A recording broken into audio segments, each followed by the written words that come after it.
Hey everyone, you all welcome. This is Kaushal Rawat and we are discussing the topic Revolt of 1857. And in previous lecture we had discussed the half of the topic and now we will complete this topic. So let's start. Some causes we had discussed in previous class and now we will discuss remaining causes. The military causes. देखो हमने कुछ causes discuss किए थे तो उसमें से जो military causes है ना ये मोस्ट इम्पॉर्टेंट है। ये मैंने आपको उस दिन डिस्कस भी किए हैं बट एक बार फिर से आप देख सकते हो। 1857 लॉर्ड कैनिंग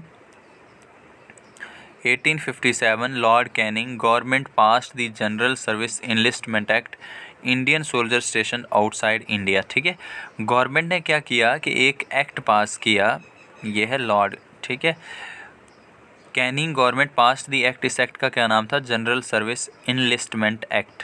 ठीक है, general service enlistment act Indian soldier station outside India. ठीक है, कि इंडियन सोल्जर्स को कहीं भी आउटसाइड इंडिया भेजा जा सकता है जो भी ब्रिटिशर्स की कॉलोनीज हैं। ठीक है, Hindus think that persons loss his caste after crossing the seas. ठीक है, हिंदुओं के दिमाग में एक स्टेरियोटाइप थिंकिंग थी कि जैसे ही इंसान, कोई भी इंसान हो, अगर वो सी क्रॉस करता है तो उसकी कास्ट जो है वो क्या हो जाती है? नष्ट हो जाती है। ठीक है, मतलब वो उसकी कास्ट जो है वो भंग हो जाती है। Mixing of caste in army. ठीक है, अब देखो आर्मी में क्या होता है, उमूमन ये चीज़ें नहीं देखी जाती कि आपकी कास्ट क्या है, लोअर कास्ट से हो आप अपर कास्ट से हो, तो वहाँ पे जो था ना आर्मी मिक्स रहती है। तो अपर जो कास्ट थी, ठीक है, ज़्यादातर जो लोग होते थे इसमें राजपूत लोग हुआ करते थे। ठीक है, तो जो छोटी जात वाले लोग या फिर जो मतलब लोअर क्लास वाले लोग हुआ करते थे, उनके साथ रहना, बैठना, खाना, सोना, तो इस चीज़ से बड़ी दिक्कत थी उन लोगों के। यार हम तो अच्छी खासी अपर कास्ट से आते हैं लेकिन फिर भी हमें लोअर कास्ट के साथ रखा जा रहा है। ठीक है, तो ये तो दिक्कत है। ठीक है, ये ब्रिटिश गवर्नमेंट सही नहीं कर रही है। तो mixing of caste it was also a cause. ठीक है, Indians didn't rise from the rank of subedar. जो भी इंडियन सोल्जर होगा वो सूबेदार के रैंक से हाई नहीं जाता था। ठीक है, मतलब आप जब सोल्जर बनेंगे तो उसके बाद जब आपकी प्रमोशन होगी तो प्रमोशन के बाद भी आप सिर्फ कहाँ तक पहुँचोगे? सूबेदार के रैंक तक ही पहुँचोगे। ठीक है, सूबेदार से अब आपका रैंक नहीं हो सकता। ठीक है, तो ये भी दिक्कत थी कि भाई हमारे साथ क्या किया जा रहा था? Racial discrimination. हमारे वालों को किस बेस पे डिस्क्रिमिनेट किया जा रहा था? रेस बेस पे डिस्क्रिमिनेट किया जा रहा था। अब नेक्स्ट क्या था? भत्ता was given to Indian soldier for overseas but discontinued. तो ये हमने लास्ट टाइम भी बात करी थी कि भत्ता दिया जाता था। भत्ता क्या था? Extra money. ठीक है, एक्स्ट्रा मनी दी जाती थी। क्यों दी जाती थी? जब भी किसी सोल्जर को ओवरसीज़ भेजा जाता था तो उसको एक्स्ट्रा पे एक्स्ट्रा मनी दी जाती थी। उस एक्स्ट्रा मनी को क्या कहा जाता था? भत्ता सिस्टम। ठीक है, क्या कहा जाता था? भत्ता सिस्टम। जब दिया जाता था तब कोई दिक्कत नहीं थी, लेकिन इस भत्ता सिस्टम को क्या कर दिया इन्होंने? डिसकंटिन्यू कर दिया, बंद कर दिया। जब भत्ता सिस्टम बंद कर देंगे तो उसके बाद दिक्कत है। उन्होंने कहा एक तो इंडिया से उठा के तुम ओवरसीज़ भेज रहे हो, ऊपर से हमारी कास्ट जो है वो नष्ट होती जा रही है ना, सोसाइटी हमें अडॉप्ट नहीं कर रही, ऊपर से तुमने भत्ता सिस्टम भी बंद कर दिया। उसके बाद forbidden to wear tilak, turban, beard etcetera. ना तो आप तिलक लगा सकते हो, मतलब आप अपनी रिलीजियस प्रैक्टिसेस को नहीं कर सकते हो। ठीक है, जिसमें तिलक आ जाता है। हमारा तिलक हो गया हिंदू लोगों का। अच्छा, टर्बन पगड़ी होगी सिखों की। ठीक है, अगर बियर्ड की बात करें तो ये होगी मुस्लिम्स की। तो मतलब आप ये चीज़ें नहीं कर सकते हो, आप अपनी रिलीजियस प्रैक्टिसेस को फॉलो नहीं कर सकते हो। ठीक है, तो ये भी एक दिक्कत थी। ठीक है, आर्मी वाले इस चीज़ से भी बहुत परेशान थे। नेक्स्ट क्या था? Introduction of in field rifles greased with fat of cows and pigs. तो ये हमने लास्ट टाइम भी बात करी थी कि इन फील्ड राइफल्स को इंट्रोड्यूस किया गया जिसमें क्या लगा पड़ा था? Fat of cows and pigs, और इनको यूज़ करने से पहले माउथ से ओपन करना पड़ता था। ये भी एक दिक्कत थी। ठीक है, अब इमीडिएट काजेज़ क्या हुए? तो ये वाले काजेज़ मोस्ट इंपॉर्टेंट है, इनको ध्यान से सुनना और ध्यान से दिमाग में बिठाने की कोशिश करना मेरे साथ। ठीक है, अब देखो यहाँ पे क्या दिक्कत है कि 29 March 1857 Mangal Pandey arrested. He was the sipahi of 34th infantry at Barrackpore. ठीक है, 34th इन्फेंट्री एट कहाँ पे? बैरकपुर, याद रखो बैरकपुर। किसकी बात कर रहा हूँ मैं? मंगल पांडे की। मंगल पांडे जो है उनको अरेस्ट कर लिया जाता है। डेट क्या है? डेट मोस्ट इंपॉर्टेंट है, याद रखना, 29 मार्च 1857 को मंगल पांडे को अरेस्ट कर लिया गया। ये डायरेक्टली पूछा जाता है कि बताओ भाई मंगल पांडे कौन सी इन्फेंट्री के सोल्जर थे, ठीक है। इन्फेंट्री होती है पैदल चलने वाली फ़ौज, और कैवलरी होती है घोड़सवार फ़ौज, ठीक है। इन्फेंट्री और दूसरी कौन सी? कैवलरी। कैवलरी क्या होती है? घोड़सवार फ़ौज, ठीक है। कैवलरी का क्या मतलब है? घोड़सवार फ़ौज, याद रखो। इन्फेंट्री का क्या मतलब है? पैदल चलने वाली फ़ौज। तो मंगल पांडे जो थे वो पैदल चलने वाली फ़ौज, और कौन सी इनकी यूनिट थी? 34th infantry. कहाँ पे? बैरकपुर में, याद रखो, ठीक है। अब इनको जो है अरेस्ट कर लिया जाता है। क्यों अरेस्ट किया? बिकॉज इन्होंने अपने 2 सीनियर ऑफिसर्स को मारा था, जिनके नाम थे ह्यूगसन और बोग, ठीक है। ह्यूगसन और दूसरे का नाम क्या था? बोग, एट बैरकपुर नियर कलकत्ता, ठीक है। कलकत्ता के पास इन्होंने अपने 2 सीनियर ऑफिसर्स को मार दिया था। वहीं पे बैरकपुर में ये इन्फेंट्री के पार्ट थे, और ये 34th इन्फेंट्री के पार्ट थे। बैरकपुर में अपने 2 सीनियर ऑफिसर को मारा, ह्यूगसन और दूसरा कौन सा? बोग, ठीक है। लिसन अगेन, किस किस को इन्होंने किस किस को मारा? ह्यूगसन, और दूसरा आदमी कौन है? बोग, याद रखो, ठीक है। अब इसकी वजह से मंगल पांडे को क्या हो जाती है? फांसी हो जाती है। और कब हुई? 8 अप्रैल 1857। 29 मार्च को अरेस्ट किया गया। क्यों अरेस्ट किया? क्योंकि उन्होंने अपने 2 ऑफिसर्स को मारा था। अब उसके बाद इनको क्या हो गई? जेल हो गई। अब क्यों जेल हुई? क्योंकि अपने 2 ऑफिसर्स को मारे थे। अब इसके बाद 8 अप्रैल 1857 को जेल हो गई, जेल नहीं हुई सॉरी, हैंग कर दिया इनको, ठीक है। यहाँ पे इनको फांसी हो गई 8 अप्रैल को। अब नेक्स्ट चीज़ क्या होती है यहाँ पे? On 26 April 90 Indian soldiers refuse to use Enfield rifles at the Meerut sipahi of 3rd cavalry, ठीक है। अब एक और क्या इवेंट होता है कि भाई 24 अप्रैल 90 इंडियन सोल्जर्स, ठीक है। 24 अप्रैल को 90 इंडियन सोल्जर्स ने मना कर दिया कि हम इन फील्ड राइफल्स का यूज़ नहीं करेंगे, जिनको क्या लगा हुआ था? Fat of cows and pigs, ठीक है। उन्होंने कहा हम इनको यूज़ करने से इनकार करते हैं, हम इनको यूज़ नहीं करेंगे।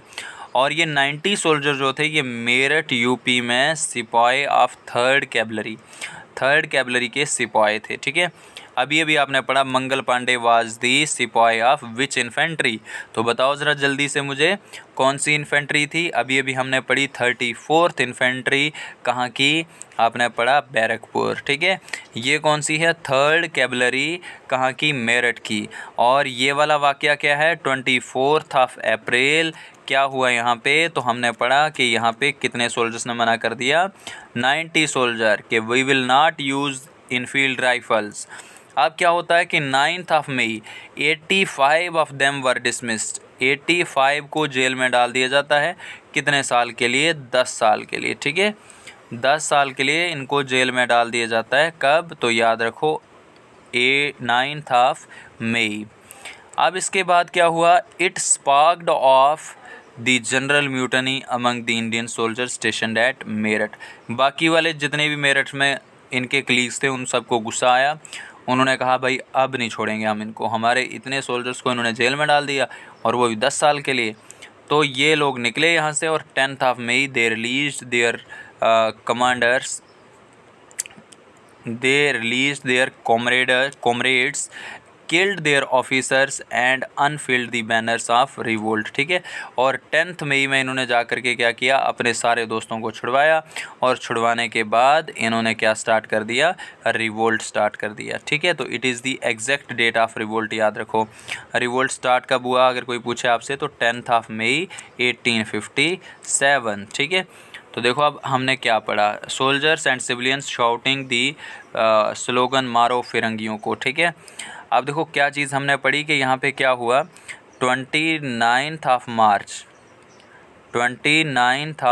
मार्च क्या हुआ? 29 मार्च को कि हमने पढ़ा मंगल पांडे को अरेस्ट कर लिया गया। क्यों हुए Mangal Pandey arrest? Because he kill his 2 senior officers. इन्होंने अपने 2 सीनियर ऑफिसर को मारा था। किस किस को? ह्यूगसन, और दूसरे का नाम क्या था? बोग, ठीक है। ह्यूगसन और बोग इन दोनों को मारा था। इस वजह से मंगल पांडे जो कि कौन सी इन्फेंट्री के पार्ट थे, 34th इन्फेंट्री, कहाँ की, बैरकपुर की, ठीक है, और इनको अरेस्ट कर लिया गया। फिर हमने वहीं बात करी कि 8 अप्रैल को इनको क्या कर दिया गया, फांसी दे दी गई, ठीक है। 8 अप्रैल को मंगल पांडे को क्या हो गया, फांसी दे दी गई, ठीक। अब ये फांसी देना ही था कि उसके बाद क्या हुआ, नेक्स्ट डेट है आपने याद रखनी है जो 24 अप्रैल। इस अप्रैल को क्या हुआ, ईयर तो सेम ही है, तो इस अप्रैल को 90 सोल्जर जो थे उन्होंने मना कर दिया कि we will not use Enfield rifles, ठीक है, कि हम इन इनफील्ड राइफल्स का यूज़ नहीं करेंगे। तो नहीं करेंगे तो इनको क्या कर दिया गया जी, इनको अरेस्ट करने के बाद कहाँ डाल दिया गया, जेल में डाल दिया गया 9 मई को, ठीक है। 9 मई को सारे के सारे उठाए और जेल में डाल दिए। अब 90 में से कितने उठाए, तो 85 को जेल हो गई, ठीक है, 5 बच गए। अब ये जो बाकी वाले थे तो इन्होंने जा कर के देवरदीप, अगर पूछा जाए कि ये 90 सोल्जर किसके पार्ट थे, कौन सी कैवलरी के, तो याद रखना 3rd कैवलरी एट मेरठ, ठीक है। अब इन्होंने बाकी वालों ने अपने दोस्तों को छुड़वाया और 10th को क्या है, 10 मई को रिवोल्ट स्टार्ट हो गया। कौन सा वाला, रिवोल्ट ऑफ 1857, ठीक है। तो what is the exact date of revolt, तो इट इज़ 10th मई, ठीक है। अब देखो नेक्स्ट चीज़ हमें क्या देखनी है, यहाँ पे ये भी कभी कभार पूछा जाता है कि ये स्लोगन किसने दिया, तो ये आपका स्लोगन जो है मंगल पांडे ने दिया था, मारो फिरंगियों को, ठीक है, याद रखना। स्प्रेड ऑफ रिवोल्ट, अब रिवोल्ट किस तरीके से स्प्रेड होता है, मेन सेंटर देखेंगे, उनके लीडर देखेंगे और उसके बाद उस सेंटर में सप्रेस किसने किया, उस रिवोल्ट को सप्रेस किसने किया, मेन सेंटर्स, ये डायरेक्ट क्वेश्चन बनेगा, ठीक है। बहुत ध्यान से इस वाले टॉपिक को करना, मेन सेंटर, फिर लीडर्स और उसके सप्रेशन, ठीक है, किसने सप्रेस किया। तो चलो करते हैं बात। सबसे पहले हम बात करेंगे दिल्ली। देखो जैसे उन्होंने मेरठ से अपने दोस्तों को छुड़वाया था तो वो रातों रात गए थे दिल्ली और दिल्ली से बहादुर शाह जफ़र के साथ रिवोल्ट स्टार्ट कर दिया था 10 मई को, ठीक है। अभी याद रखो 11 मई को, ठीक है। दिल्ली, बहादुर शाह जफ़र, जनरल भगत खान। दिल्ली से कौन कौन लीडर है, बहादुर शाह जफ़र और उसके साथ कौन है, जनरल भगत खान, याद रखो। दिल्ली से बहादुर शाह जफ़र और जनरल भगत खान। कब स्टार्ट हुआ, 11 मई 1857, डेट को याद रखने की कोई ज़रूरत नहीं है। यहाँ पे सप्रेस किसने किया, तो निकोलसन एंड ह्यूडसन, ठीक है। सप्रेस करने वाला बंदा कौन है, निकोलसन एंड ह्यूडसन, ठीक है, निकोलसन एंड ह्यूडसन।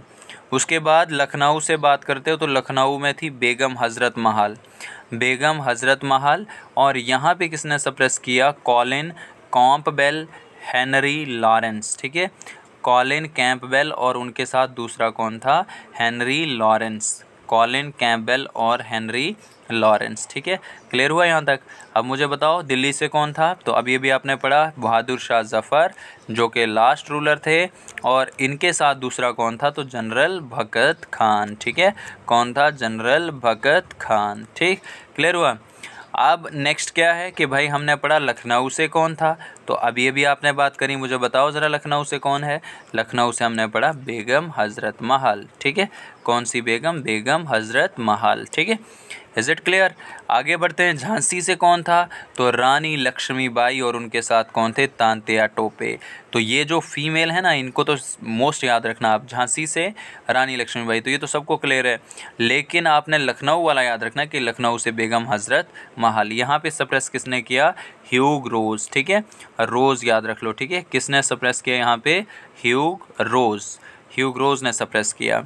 अब अगर बात करते हैं कानपुर, कानपुर से थे नाना साहिब और इनके साथ था अजीमुल्ला खान, नाना साहिब अजीमुल्ला खान, ठीक है। यहाँ पे किसने सप्रेस किया, general Havelock and Colin Campbell, general Havelock and Colin Campbell, ठीक है। अब देखो अगेन रिवाइज करो, मुझे बताओ दिल्ली से कौन था, तो अभी आपने बात करी दिल्ली से था बहादुर शाह जफ़र, ठीक है, बहादुर शाह जफ़र। फिर हमने बात करी कि भाई दूसरा स्टेशन कौन सा हमने पढ़ा, लखनऊ, तो लखनऊ से हमने बात करी कौन थी, बेगम कौन सी, हज़रत महल। फिर हमने बात करी झांसी, तो झांसी से मुझे बताओ कौन था, तो हमने पढ़ा रानी लक्ष्मीबाई, ठीक है, वेरी गुड। उसके बाद हमने अगला क्या पढ़ा, तो अभी अभी हमने बात करी कानपुर के बारे में, ठीक है, डालो अपने दिमाग पे जोर। तो कानपुर से कौन था, तो अभी अभी आपने बात करी कि वहाँ से थे नाना साहिब, ठीक है, और उनके साथ थे अजीमुल्ला खान, ठीक है, कौन था उनके साथ? अजीमुल्लाह खान। Very good. चलो आगे बढ़ते हैं। अब इसके बाद अब बात करेंगे हम इलाहाबाद और फैज़ाबाद, दो बाद, इलाहाबाद और दूसरा कौन सा?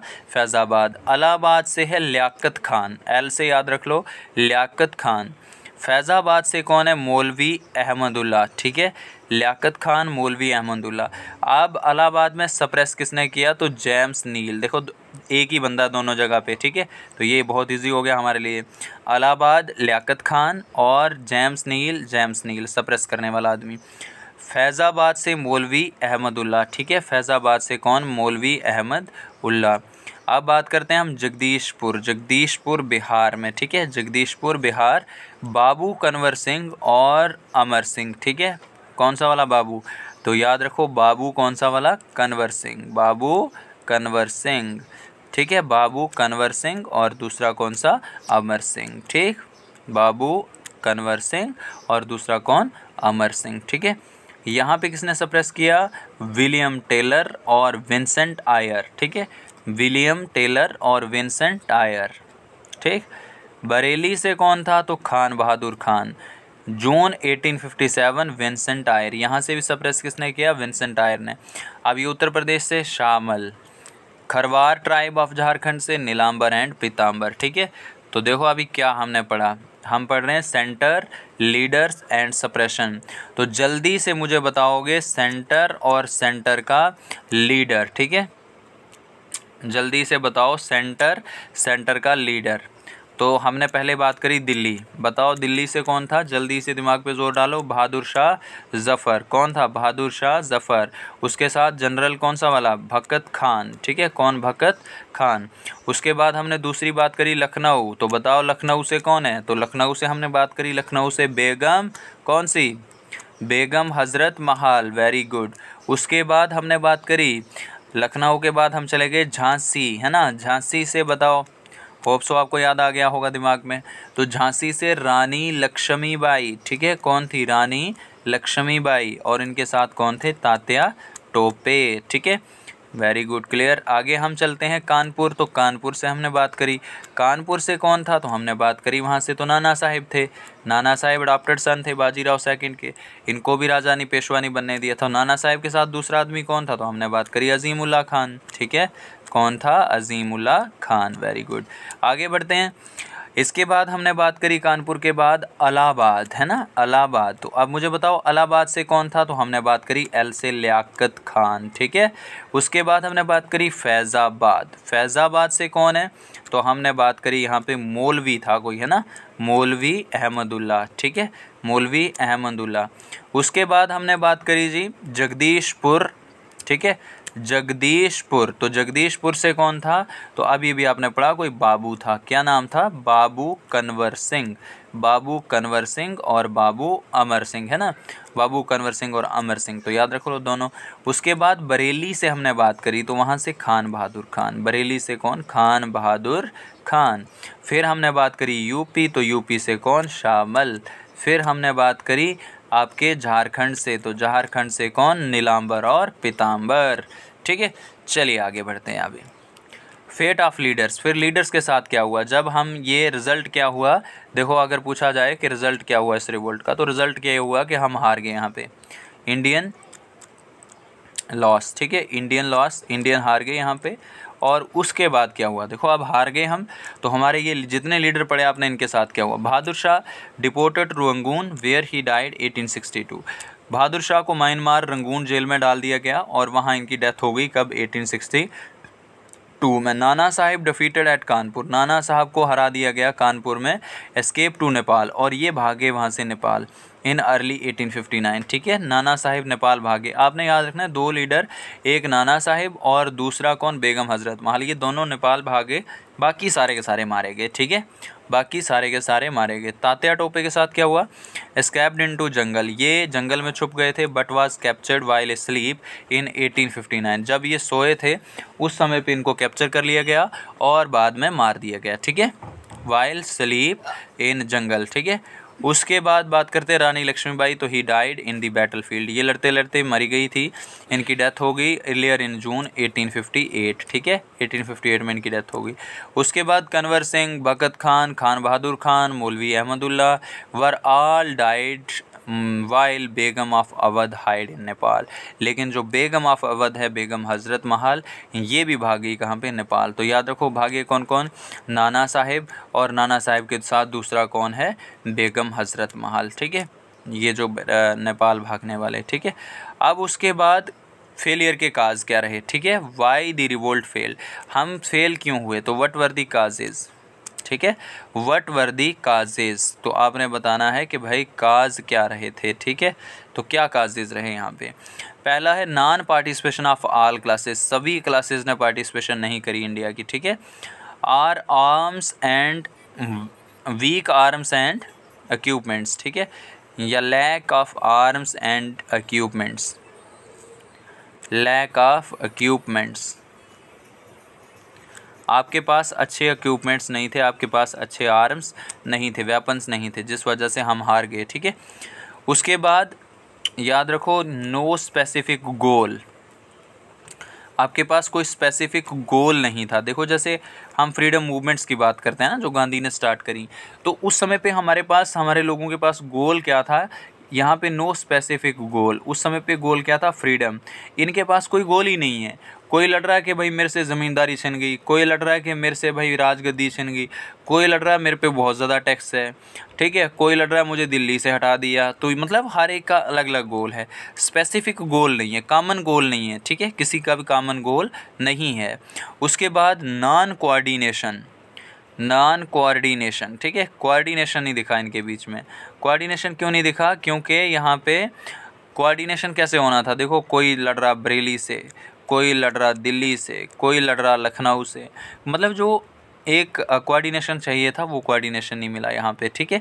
और दूसरी चीज़ क्या हुई, तो याद रखना आपने, lack of leadership, central leadership कह सकते हो, लैक ऑफ सेंट्रल लीडरशिप, जो इन सबको यूनाइट करती वैसी कोई लीडरशिप नहीं रही इनके पास, ठीक है, लैक ऑफ लीडरशिप, याद रखो ये भी एक कारण है हारने का, ठीक है। उसके बाद नो यूनिफाइड आइडियोलॉजी, आपकी जो आइडियोलॉजी है वो यूनिफाइड नहीं है, वही मैंने आपको कॉमन गोल की बात करी, तो उसी को आप क्या कह सकते हो, यूनिफाइड आइडियोलॉजी। क्या आपकी सबकी अपनी अपनी विचारधारा है, आप अपने लिए लड़ रहे हो, हर एक आदमी जो है वो अपनी अपनी सोच को लेकर के अपने अपने पर्पज़ के लिए लड़ रहा है। हिंदू मुस्लिम यूनिटी फैक्टर, और ये बहुत बड़ा फैक्टर था, हिंदू और मुस्लिम यूनिटी फैक्टर, हिंदू मुस्लिम यूनाइट नहीं थे, थोड़ा सा ये भी चक्कर रहा इसमें, ठीक है। इस वजह से हम हार गए, कौन से रिवोल्ट में, revolt of 1857। Important fact about the revolt, तो मैंने कहा था आपको कि इस टॉपिक के लास्ट में हम डिस्कस करेंगे इनके बारे में, टर्म्स क्या यूज़ होती हैं, कुछ इंपॉर्टेंट अदर फैक्ट्स हैं, तो ये याद रखना, एसएससी वगैरह में ये चीज़ें पूछी जाती हैं। नाना साहिब ओरिजिनल नेम क्या था इनका, तो भुंदू पंत, ठीक है, नाना साहिब का ओरिजिनल नेम क्या था, तो याद रखोगे क्या नाम था इनका, भुंदू पंत, क्योंकि ये अडॉप्टेड सन थे ना, तो जिस सोसाइटी से थे वहाँ इनका नाम क्या था, भुंदू पंत। अगर तांत्या टोपे की बात करें तो तांत्या टोपे ओरिजिनल नेम रामाचंद्रा पांडुरंग, तांत्या टोपे का नाम क्या था, रामाचंद्रा पांडुरंग, ये मोस्ट इंपॉर्टेंट है, याद रखना। नाना साहब का नाम क्या है, नाना साहिब का नाम है भुंदू पंत, तात्या टोपे का नाम क्या है, Ramachandra Pandurang. Sir Hugh Rose, Hugh Rose ने एक स्टेटमेंट दी थी, उन्होंने कहा था Rani Lakshmibai is the best and the bravest military leader of the rebel, कि इस पूरे रेबल में अगर देखा जाए तो सबसे बेस्ट और ब्रेवेस्ट, जो सबसे बहादुर और मतलब सबसे बेस्ट अगर कोई इस रेबल में लड़ा है या वो कोई मिलिट्री सोल्जर था, मिलिट्री लीडर था, तो वो कौन थी, रानी लक्ष्मीबाई। इसी ह्यूग रोज ने जो था रिवोल्ट ऑफ झांसी जो है उसको सप्रेस किया था, ठीक है। आप देखो यहाँ पे एक काज आप ये भी लिख सकते हो, कुछ सेंट्रल जो प्रोविंसेस थे ब्रिटिश गवर्नमेंट के वो सारे के सारे इन्फेक्टेड रहे, अनइफेक्टेड रहे। जैसे बंगाल था, बंगाल पे किसी ने अटैक नहीं किया, बम्बे पे किसी ने अटैक नहीं किया और मद्रास पे किसी ने अटैक नहीं किया। तो ये सारी की सारी इनकी प्रेसिडेंसीज जो थी ये अनइफेक्टेड रही। तो ये भी काज रहा आपके हारने का, क्योंकि आपको पता ही नहीं है कि हम क्या कर रहे हैं ना। आप सेंटर पे कब्जा करते सबसे पहले। अब शहनशाही हिंदुस्तान, तो ये किसको कहा जाता है? तो हमें पता है, ये कहा जाता है बहादुर शाह ज़फ़र। अब मुझे कमेंट में करके आप बताओगे कि बहादुर शाह ज़फ़र का दूसरा नाम क्या है। ठीक है, बहादुर शाह ज़फ़र का सेकंड नेम क्या है? Other terms used for revolt. अब और क्या क्या टर्म्स यूज़ की जाती हैं रिवोल्ट के लिए, तो मुझे बताओ ज़रा। अभी आपने पढ़ा रामाचंद्रा पांडुरंग किसका नाम है? रामाचंद्रा पांडुरंग किसका नाम है? अभी आपने पढ़ा तात्या टोपे। Very good. ठीक है, रामाचंद्रा पांडुरंग किसका नाम है? तात्या टोपे। अभी हमने बात करी नाना साहब के नाम का, तो बताओ उनका नाम क्या था? Bhundu Pant. Other terms used for revolt, क्या क्या टर्म्स यूज़ की जाती हैं? Sipahi mutiny, national struggle, war of independence by V D Savarkar. ऐसा किसने कहा? नेशनल स्ट्रगल या वार ऑफ इंडिपेंडेंस कहा था वीडी सावरकर ने। ठीक है, याद रखो, सिपाही म्यूटनी भी कहा जाता है इसको, नेशनल स्ट्रगल या वार ऑफ इंडिपेंडेंस भी कहा जाता है। किसने कहा था? वीडी सावरकर ने। ब्लैक एंड वाइट स्ट्रगल, ये किसने कहा था? By Medley. White and black struggle, ये गोरों और कालों के बीच में स्ट्रगल है, और ये किसने कहा था? मेडले ने। ठीक है, उसके बाद हिंदू मुस्लिम कंस्पिरेसी अगेंस्ट क्रिश्चियंस, हिंदुओं और मुस्लिम्स का षड्यंत्र किसके खिलाफ? क्रिश्चियंस के खिलाफ। ये किसने कहा था? आउटराम एंड टेलर ने। ठीक है, किसने कहा था? आउटराम एंड टेलर। इम्पैक्ट क्या हुआ? Impact of the revolt, government of India act was passed in 1958। Mughal rule ended. ठीक है, मुगल रूल यहाँ पे क्या हो जाता है? एंड। तो हमने पढ़ा था मुगल रूल एंड हुआ था क्वीन विक्टोरिया प्रोक्लेमेशन। किससे हुआ था? Queen Victoria proclamation. अब मुझे आपने कमेंट में करके बताना है कि भाई ये क्वीन विक्टोरिया प्रोक्लेमेशन कब हमारे यहाँ इम्प्लीमेंट हुआ था। ठीक है, कब इम्प्लीमेंट हुआ था? डेट लिख के बताओगे, ईयर लिख के बताओगे। ठीक है, और उसके बाद ये जो है कंपनी रूल भी एंड हो गया था, और यहाँ पे स्टार्ट हो गया था कौन सा वाला रूल? Crown rule. ठीक है, कौन सा रूल स्टार्ट हो गया था? Crown rule. ठीक, किसके बाद? 1858 के बाद। ठीक है, तो ये जो एक्ट है गवर्नमेंट ऑफ इंडिया एक्ट, इसी की वजह से कंपनी रूल भी ख़त्म हुआ, इसी की वजह से यहाँ पे मुग़ल रूल भी ख़त्म हुआ, और आगे जो स्टार्ट होता है उसको बोलते हैं क्राउन रूल। ठीक है, अगर वीडियो अच्छी लगे तो ज़्यादा से ज़्यादा शेयर करें, सब्सक्राइब करें। ठीक है, थैंक यू वेरी मच। ठीक।